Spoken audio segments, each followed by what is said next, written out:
When life is poised on the verge of a breakthrough, or a breakdown that threatens existence itself, the supreme superconsciousness Nityanandeshwara Sadashiva Samarambam Nityanandeshwari Adishakti Madhyamam Asmadacharya Paryantam Vande Guru Paramparam. In every age.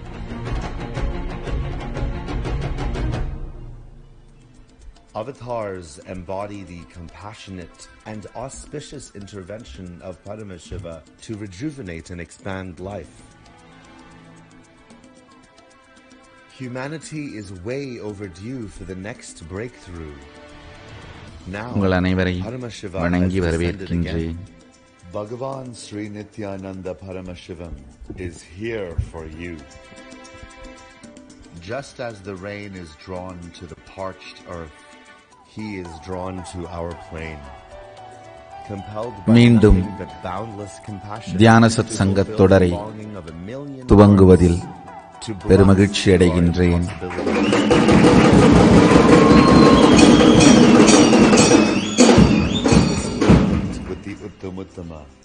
The best of the best. He has a proposal for you. Will you become me? Sadashiva பரம்பொருளே, Blessed are we to have Paramashiva himself as Guru. On Guru Purnima, Sakthi வெளிப்பாடாய் his love and compassion. Open yourself to receive உணர்வில் பொங்கி down to shower upon you. இதயத்தில் நிறைந்து On July 16, மூச்சில் முகர்ந்து celebrate Guru Purnima. நாவில் வெளிப்பட்டு உலகுக்கெல்லாம் நல்லதை செய்திடென்று வேண்டி Offer Pratyakshapada Puja and Tulava. சத்சங்கத்திற்குள் நுழைகின்றேன். Of His Divine Holiness Bhagavan Sri Nityananda Paramashivam.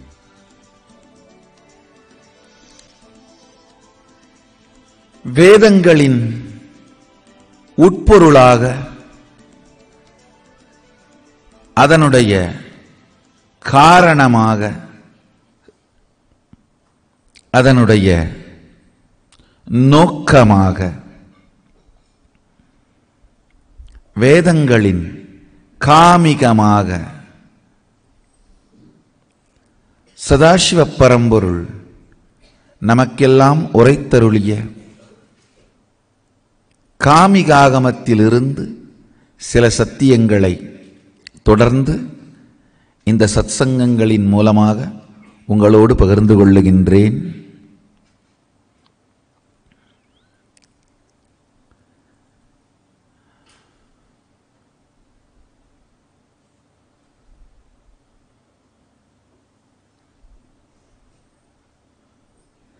அடைய விரும்புவதும் அடையப்பட வேண்டியதும் ஆழ்ந்து புரிந்து கொள்ளுங்கள்.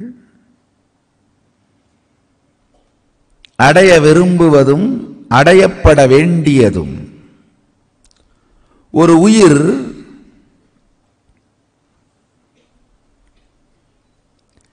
என்ன காரணத்திற்காக உயிர்த்து மலர்ந்து இயங்குகின்றதோ அது இறுதி வீடு பேராக அடையப்பட வேண்டியது. ஆனால் அது உயிர்த்து மலர்ந்து இயங்கும் பொழுது அடைய விரும்புவது. இரண்டிற்கும் மிகப்பெரிய இடைவெளி உண்டு. ஆழ்ந்து புரிந்து கொள்ளுங்கள். உங்களை நீங்கள் எவ்வாறு உணர்கின்றீர்களோ அவ்வாறே நீங்கள் அடைய வேண்டிய குறிக்கோளையும் நீங்கள் நிர்மாணம் செய்கின்றீர்கள்.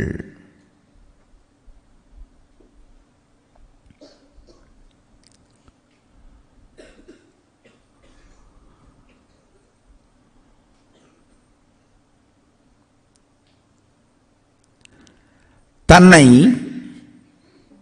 ஏழை என்று மனதாலே உணர்வாலே உணர்கின்ற ஒரு மனிதனை ஜீவன் முக்தியை நோக்கி நீங்கள் என்ன முயற்சித்தாலும் விரட்ட முடியாது. ஆனால் ஜீவன் முக்தி பெற்றால் பெரும் செல்வம் கிடைக்கும், செல்வந்தனாகலாம் என்று சொன்னால் அதை நோக்கி அவன் ஓடும் வேகத்தை தடுக்க முடியாது.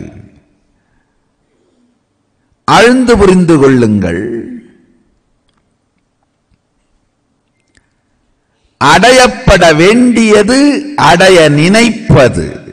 ஒரு உயிர் அடைய வேண்டியது மகாசதாசிவ பதவியாக இருக்கலாம், மகாசதாசிவ பதமாக இருக்கலாம்.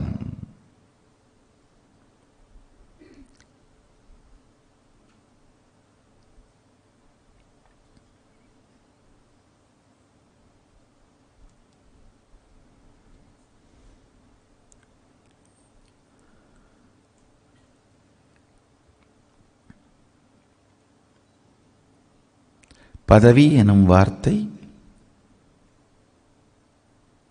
இந்த இடத்தில் சாதாரணமாக யார் வேண்டுமானாலும் அமர்கின்ற அந்த பதவி என்கின்ற பொருளால் சொல்லப்படவில்லை.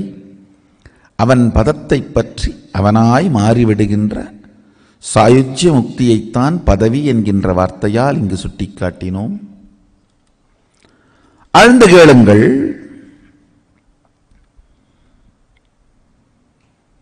அடையப்பட வேண்டியது அடைய விரும்புவது. ஒரு ஜீவன் உயிர் எந்த நிலையில் இருந்தாலும் மிகுந்த உற்சாகத்தோடு வாழ்க்கையை நோக்கிய மிகுந்த உற்சாகத்தோடும் உத்வேகத்தோடும் வேகத்தோடும் இயங்குகின்ற நிலையில் இருந்தாலும் அல்லது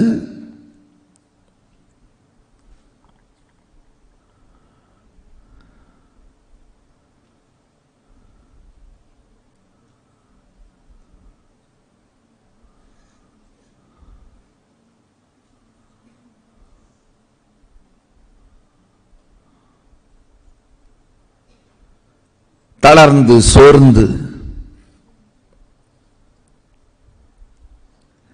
படுக்கையை விட்டே அசைய முடியாத நிலையில் இருந்தாலும் அல்லது மாயை எனும் மன உளைச்சலில் மூழ்கி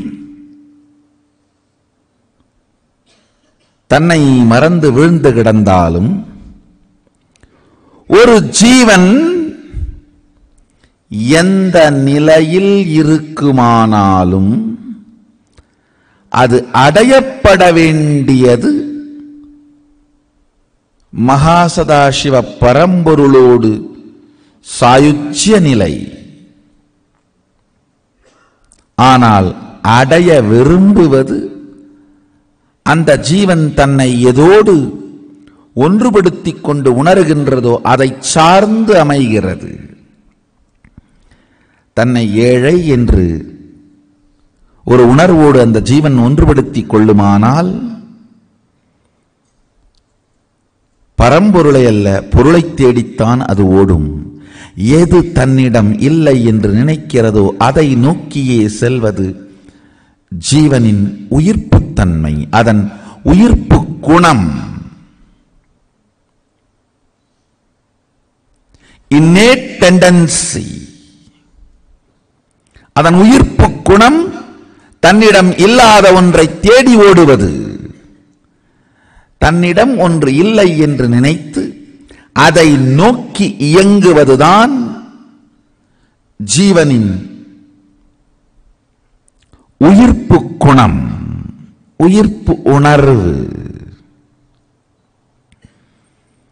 ஆழ்ந்து புரிந்து கொள்ளுங்கள்.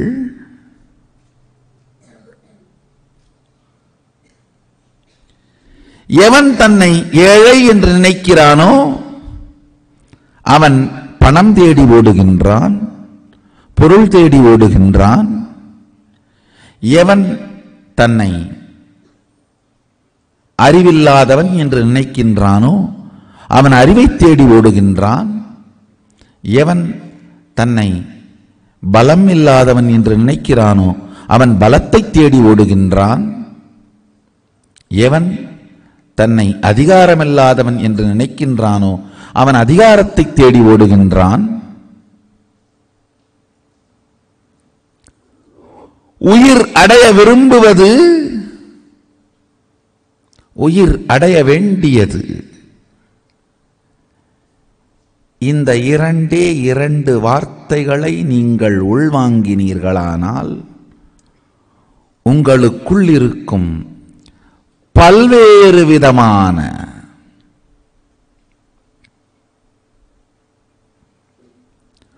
மோகங்கள் கரைந்து மறையும். ஆழ்ந்து புரிந்து கொள்ளுங்கள்.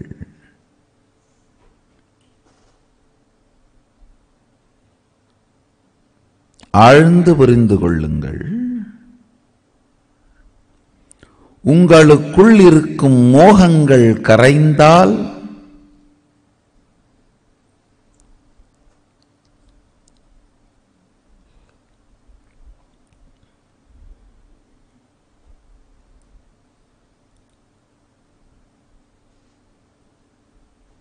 உங்கள் உயிரின் காரணம் புரியும், காமியம் சித்திக்கும். உங்கள் உயிரின் காரணம் புரியும். நல்லா புரிஞ்சுக்கோங்க. எவ்வளவு நாள் வரை நீங்கள் உங்களை ஏழை என்ற முடிவில் இருக்கின்றீர்களோ, இந்த முடிவு சரி தவறு அப்படின்லாம் நான் இப்போ ஆராய்ச்சி செய்ய விரும்பல. எவ்வளவு நாள் வரைக்கும் உங்களை ஏழை என்கின்ற முடிவோடு நீங்கள் வாழுகின்றீர்களோ அவ்வளவு நாள் வரை பணம் மட்டுமே தேடப்படும், பொருள் மட்டுமே தேடப்படும். இறைவனில் கூட பொருளை அளிப்பதற்காக அவர் வெளிப்படுத்தி இருக்கின்ற பரிமாணத்தை மட்டுமே நினைந்து வழிபடுவீர்கள். நீங்கள் வழிபடுவது இறையை அல்ல, வெறும் இறையை.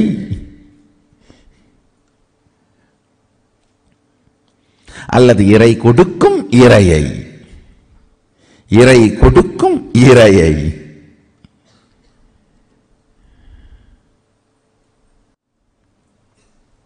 உங்களை ஏழையாக உணர்வீர்களானால்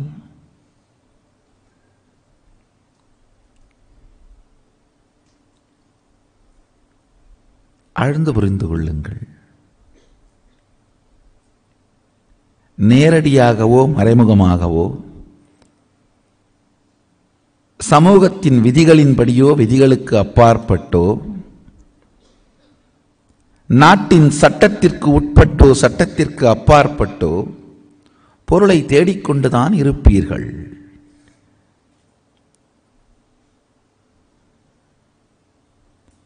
ஏனென்றால் இங்கு உங்களுக்குள் எந்த வெறுமையை உணர்கின்றீர்களோ அந்த வெறுமையை நிரப்புவதற்காக நீங்கள் இயங்கியே தீருவீர்கள்.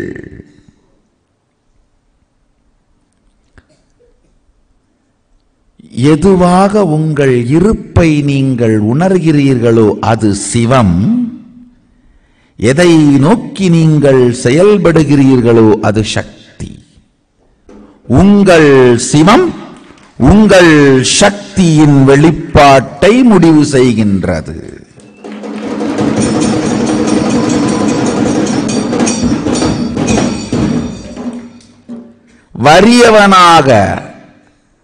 வறியவனாக உங்கள் இருப்பை நீங்கள் உணர்ந்தீர்களானால் செல்வத்தை நோக்கி உங்கள் சக்தி செயல்படும். சமூகத்தின் விதிகளுக்கு உட்பட்டோ விதிகளுக்கு உட்படாமலோ, நாட்டின் விதிகளுக்கு உட்பட்டோ அல்லது விதிகளை உடைத்தோ, இங்கு நீங்கள் எந்த கருத்தை எந்த சத்தியத்தை உங்கள் சிவமாய் உணர்கிறீர்களோ, உங்கள் இருப்பாய் உணர்கிறீர்களோ அது சார்ந்து உங்கள் சக்தி இயங்கியே தீரும். ஊழலின் மூலம் தன்னை வறியவனாய் உணர்வது. ஊழலின் மூலம் தன்னை வறியவனாய் உணர்வது. திருட்டின் மூலம் தன்னை வறியவனாய் உணர்வது. கொள்ளையின் மூலம் தன்னை வறியவனாய் உணர்வது. ஆழ்ந்து புரிந்து கொள்ளுங்கள். தன்னை வறியவனாய் உணராதவர்க்கு உலகமே உடைமை. தன்னை வறியவனாய் உணர்ந்தவர்க்கு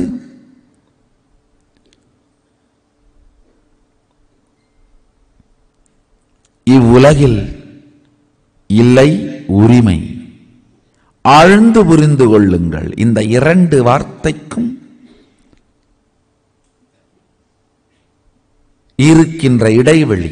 முதலில் இரண்டு வார்த்தைகளை அறிமுகப்படுத்தினேன். அடையப்பட வேண்டியதும் அடைய விரும்புவதும். இப்பொழுது இரண்டு வார்த்தைகளை அறிமுகப்படுத்துகின்றேன். உடைமை, உரிமை. Owning, possessing. உடைமை என்பது கடமைக்காக மட்டுமே எடுத்துக்கொள்ளப்படும் உரிமை. உரிமை என்பது தன் தனித்துவத்தை நிலைநாட்டுவதற்காக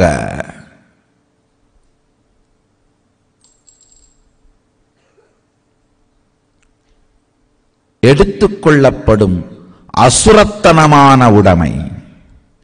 ஆழ்ந்து புரிந்து கொள்ளுங்கள். ஓனிங் அண்ட் பொசஸிங் ஆங்கிலத்தில் சொல்ல வேண்டுமானால் உடைமை, உரிமை.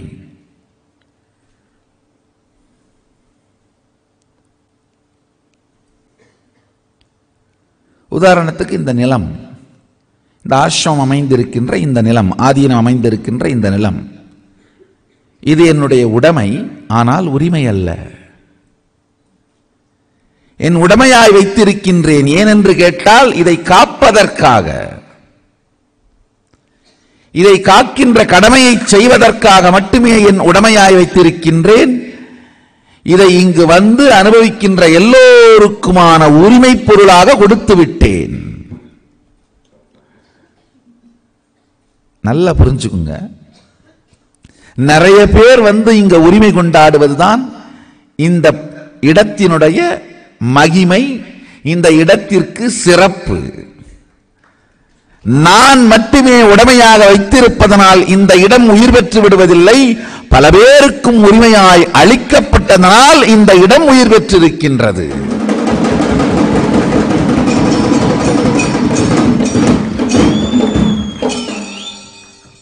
உடைமை வேறு, உரிமை வேறு. தெளிவாக புரிந்து கொள்ளுங்கள். ஒரு தனிநபருடைய வீடு அவருடைய உரிமை. அவரை தவிர வேறு யாரும் உள்ளே நுழைய முடியாது.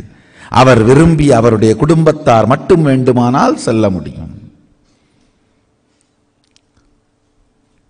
தனிநபரின் உரிமை, இட் இஸ் பொசஸிங்.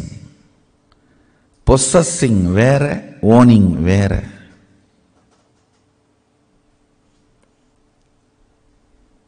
இந்த இடத்தின் சிறப்பு கடமையை செய்வதற்காக இது என் உடைமை. ஆனால் என் உரிமை அல்ல. உரிமை உலகத்திற்கே. அதனால்தான் அதுதான் இந்த இடத்தின் சிறப்பு. உங்க வாழ்க்கையையும் திரும்பி பாருங்கள். எங்கெல்லாம் நீங்கள் வறுமையை ஆழமாக உணர்கின்றீர்களோ அங்கெல்லாம் உங்கள் உரிமையை நிலைநாட்ட முயற்சிக்கின்றீர்கள்.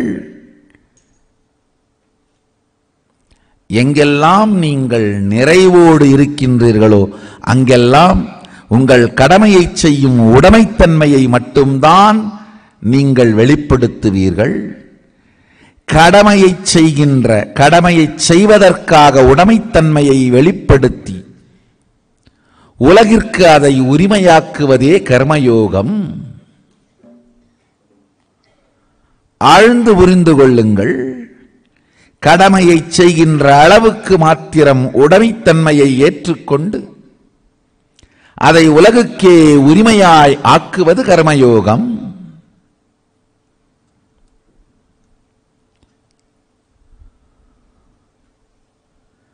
வாழ்க்கை அப்படியே புரட்டி பாருங்க. எங்கெல்லாம் நீங்கள் கடமையை செய்வதற்கான உடைமைத்தன்மையை தாண்டி உரிமையை நிலைநாட்ட முயற்சிக்கின்றீர்களோ, எக்ஸ்க்ளூசிவிட்டி, அங்கெல்லாம் தான் வாழ்க்கை உங்களுக்கு கடுமையான வலிகளை தரும் பாடங்களை போதிக்கின்றது. கடுமையான வலிகளை தரும் பாடங்களை போதிக்கின்றது.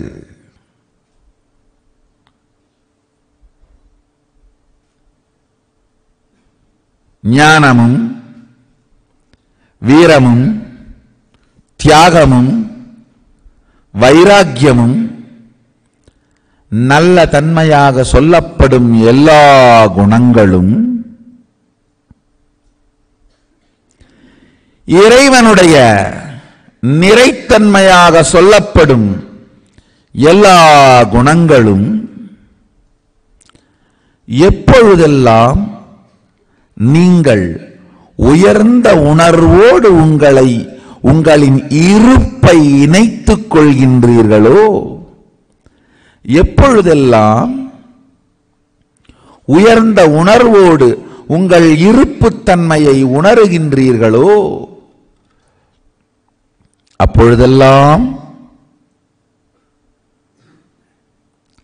அந்த உயர் உணர்வுத்தன்மையின் இருப்புத்தன்மையை நோக்கியே உங்கள் சக்தியும் இயங்குகிறது.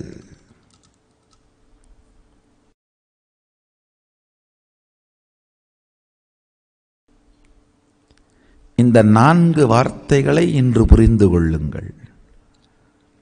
அடையப்பட வேண்டியது, அடைய முயற்சிப்பது.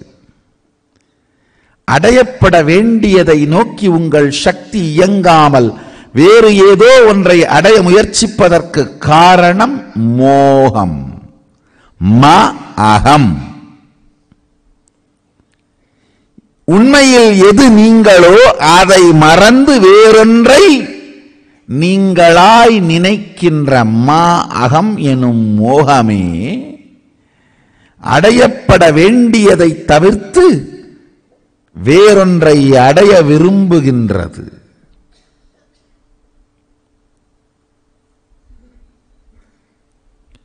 உங்கள் இருப்பு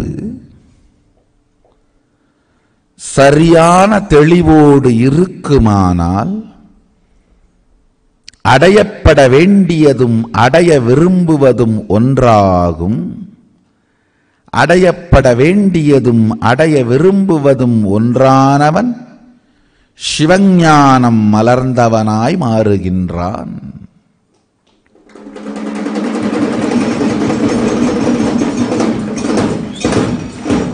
உங்களுக்குள் இருக்கும் சிவத்தன்மைக்கும் உங்களுக்கும் இனிமையான உறவு மலர்கின்றது. இது இரண்டிற்கும் நடுவில் இடைவெளியோ அல்லது படைவெளியோ இல்லாமல் போகின்றது. இடைவெளினா கேப், படைவெளினா போர். சில நேரத்தில் உங்களுக்கும் உங்கள் சிவத்தன்மைக்கும் இடையில் இடைவெளி இருக்கும். சில நேரத்தில் படையே நடக்கும், போரே நடக்கும்.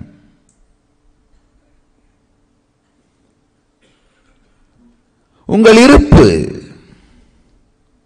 நீங்கள் எதுவாக உங்களை உணர்கின்றீர்கள், எதுவாக உங்களை உணர முடிவு செய்கின்றீர்கள், ஆழ்ந்து புரிந்து கொள்ளுங்கள். சில நேரத்தில் ஏற்கனவே பலமுறை முடிவெடுத்ததனால் இப்பொழுது உங்களை வறியவன் என்கின்ற இருப்பாக நீங்கள் உணர்ந்து கொண்டிருக்கலாம். ஆனால் இதற்கு மேல் இந்த தவறான இருப்பிலிருந்து ஒதுங்கி தவறான தன்மையை தன்னுடைய சிவமாக உணர்வதை மாற்றி உண்மையான சிவத்தன்மையோடு என் இருப்புத்தன்மையை ஒன்ற வைத்துக் கொள்வது என்று நீங்கள் முடிவெடுத்தால் நீங்கள் சிவபக்தன். எந்த இருப்பை உங்கள் இருப்பாக நீங்கள் மாற்றிக்கொள்ள முடிவெடுக்கின்றீர்களோ அதை நீங்கள் வழிபடுகிறீர்கள், அதன் வழிபடுகின்றீர்கள், அதை நோக்கி நீங்கள் நெறிப்படுகின்றீர்கள், அதை நோக்கி நீங்கள் முன்னேறி சென்று கொண்டிருக்கின்றீர்கள்.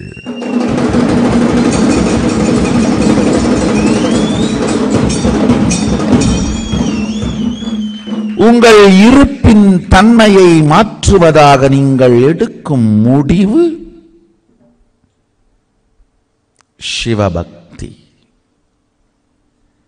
சிவத்தன்மையை உங்கள் இருப்புத்தன்மையாக மாற்றிக்கொள்வது என்ற முடிவெடுத்து அதை நோக்கி செயல்பட துவங்குவது சிவபக்தி. அதை நோக்கி உங்கள் எண்ணங்களை நெறிப்படுத்திக் கொள்வது சிவநெறி. ஊரும் ஆனந்தமும் சிவ உன்மத்த சுகபோதமும் தேரும் திருவிழாவும் பரம்பொருள் பேரும் பெருநன்மையும் உணர்வில் சிவத்தன்மை ஊரும் அன்பர்க்கே உடைமை.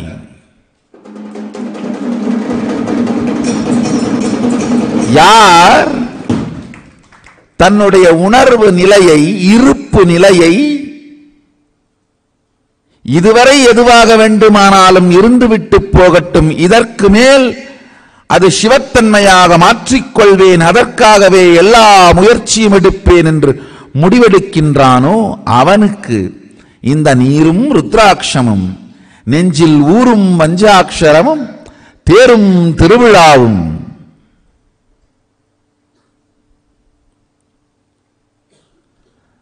உன்மத்த ஆனந்த சிவபோத ஞான களிப்பும்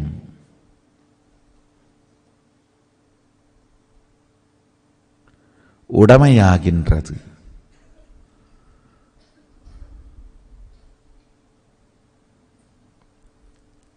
உலகிற்கெல்லாம் அதை கொண்டு சேர்க்க வேண்டியது அவனுடைய கடமையாகின்றது.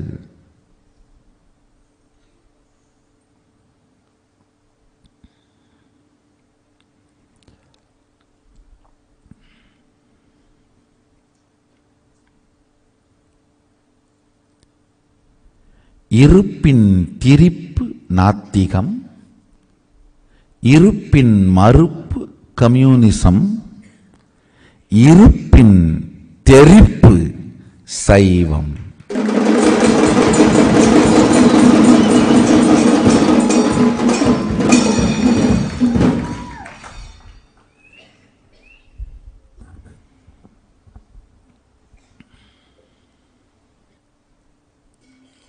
ஆழ்ந்து உள்வாங்கிக் கொள்ளுங்கள். அடைய வேண்டியதும் அடையப்பட வேண்டியதும் ஆழ்ந்து புரிந்து கொள்ளுங்கள். அடைய வேண்டியதும் அடைய நினைப்பதும் மாறுவதற்கு காரணம் தன் இருப்பை பற்றி தனக்கு தெளிவில்லாமல் வருகின்ற மோகம். மா அகம், அகம் மறந்து திரிபடையும் பொழுது வருகின்றது மோகம்.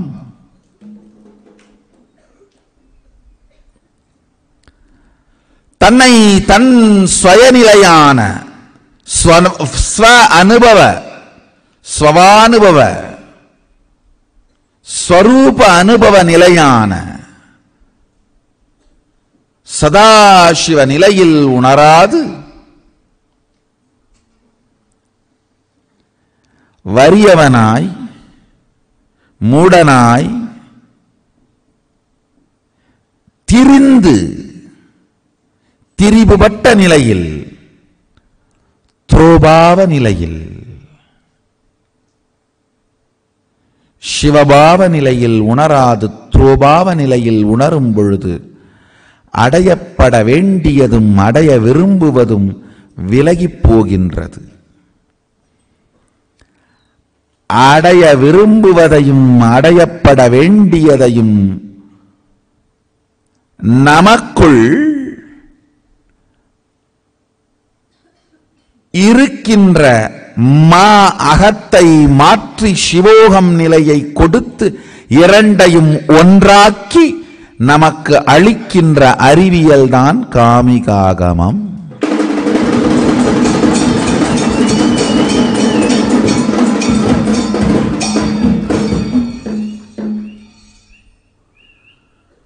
அகம் திரிபிருந்தால் அடையப்பட வேண்டியதும் அடைய நினைப்பதும் வேறு வேறாயிருந்தாலும் அந்த நிலையிலும், அடையப்பட வேண்டியதும் அடைய நினைப்பதும் ஒன்றாகிவிட்டாலும் அந்த நிலையிலும், அடையப்பட வேண்டியது அடைய நினைப்பது அத்துணையையும் அதன் மூலத்திலிருந்தே மா அகத்திலிருந்து சோ அகத்திலிருந்து சிவோகத்திற்கு நம்மை கொண்டு சென்று சேர்த்து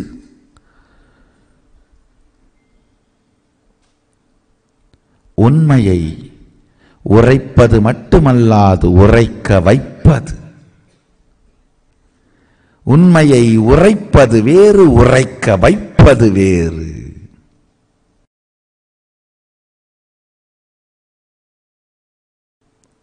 வெறும் உரைத்தலால் அகங்காரம் மாறிவிடாது.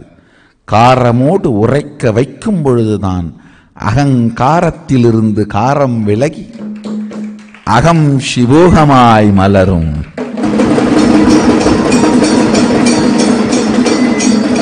உண்மையை உரைத்தலும் உரைக்க வைத்தலும் எனும் இரு நிலையிலிருந்தும் சத்தியத்தை சதாசிவ பரம்பொருள் நமக்கு சாத்தியமாக்குகின்றார் இந்த காமிகாகமத்தின் மூலம். ஆகமங்கள் சொல்லும் வாழ்வியல் அறிவியல், ஆகமங்கள் வேதங்களின் சாரம் அல்ல. ஆகமங்கள் வெறும் வேதங்களின் சாரம் அல்ல. ஆகமங்கள் வேதங்களின் உட்பொருள். ஆகமங்கள் வேதங்களின் உட்பொருள்.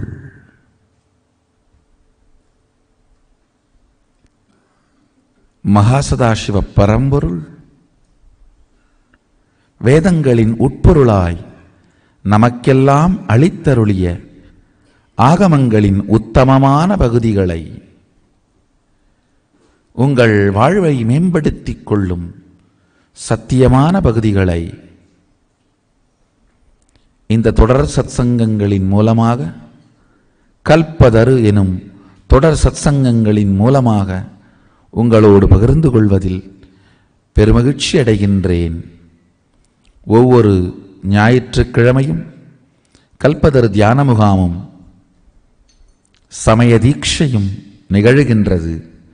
சதாசிவ பரம்பொருள் மீண்டும் மீண்டும் சொல்கின்றார், இந்த ஆகமங்களின் அறிவியல் சமய தீட்சை எடுத்தவர்களுக்கு கேட்ட மாத்திரத்திலேயே ஞானமாக மலர்கின்றது. ஞானம் விஞ்ஞானமாக செயல்படுகின்றது. தீட்சை எடுக்காது இந்த கருத்துக்களை கேட்பவர்களுக்கு இது வெறும் ஞானம். தீட்சை எடுத்து இந்த கருத்துக்களை கேட்பவர்களுக்கு இது விஞ்ஞானம்.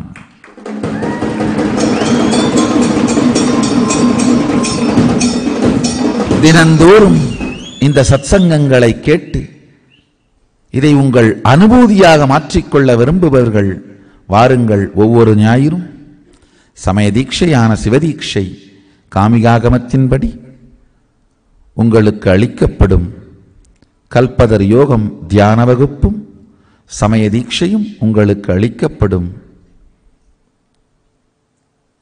வருகின்ற பிப்ரவரி 13ஆம் நாள்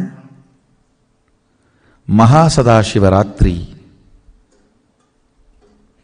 மகா சதாசிவ பரம்பொருளின் இருப்பை நாம் எல்லோரும் கொண்டாடும் இனிய நன்னாள். வாருங்கள்,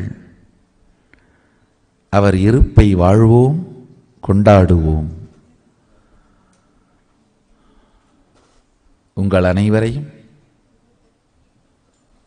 சதாசிவராத்திரிக்கு, மகா சதாசிவராத்திரிக்கு வரவேற்கின்றேன், அழைக்கின்றேன். வாருங்கள், சதாசிவனை கொண்டாடுவோம். நீங்கள் எல்லோரும் நித்யானந்தத்தில் நிறைந்து, நித்யானந்தத்தில் மலர்ந்து, நித்யானந்தமாகிட ஆசீர்வதிக்கின்றேன். ஆனந்தமாக இருங்கள்.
द्राविड वेद प्रवर्तक श्रीमन् परमशिव करुणा समधिगत मुक्तामय चतुरश्रयान धीयमान छत्रचामर श्रीचिन्नकाहलादि समस्त विरतावल्यरन्दित ज्ञान विज्ञान चक्रवर्ती सर्वजन संघ सत्योजात निर्वाण